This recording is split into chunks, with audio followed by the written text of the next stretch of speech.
കേരള പത്രപ്രവർത്തക അസോസിയേഷൻ എറണാകുളം ജില്ലാ convention Kunnathunad MLA advocate PV. Sreenijan ഉദ്ഘാടനം ചെയ്തു.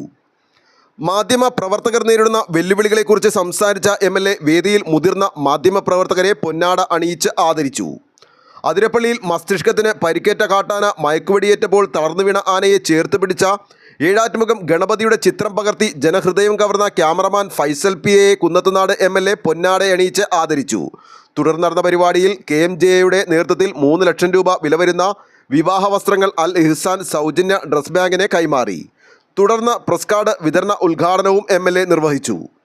പള്ളിക്കര മർച്ചൻസ് അസോസിയേഷൻ ഹാളിൽ വെച്ച് നടന്ന പരിപാടിയിൽ ജില്ലാ വൈസ് പ്രസിഡന്റ് രാഹുൽ സിരാജ്, ജില്ലാ പ്രസിഡന്റ് UU മുഹമ്മദ് കുഞ്ഞ്, ജില്ലാ സെക്രട്ടറി സുമേഷ് കുട്ടൻ, സംസ്ഥാന പ്രസിഡന്റ് മധു കടത്തുരുത്തി, സംസ്ഥാന വൈസ് പ്രസിഡന്റ് ബൈജു മേനാച്ചേരി, സംസ്ഥാന സെക്രട്ടറി സലീം മുഴിക്കൽ, സംസ്ഥാന ട്രഷറർ ബൈജു പെരുവ, മുൻ ജനറൽ സെക്രട്ടറി KK അബ്ദുള്ള, സംസ്ഥാന വൈസ് പ്രസിഡന്റ് ഉണ്ണികൃഷ്ണൻ, സംസ്ഥാന വൈസ് പ്രസിഡന്റ് കണ്ണൻ പന്താവൂർ, ജില്ലാ ജോയിന്റ് സെക്രട്ടറി ഇബ്രു പെരിങ്ങാല തുടങ്ങിയവർ സംസാരിച്ചു. ആലുവ ലൈവ് ന്യൂസിന് വേണ്ടി സിദ്ദീഖ് കാരക്കാടിനൊപ്പം സനൂപ് കളമശ്ശേരി.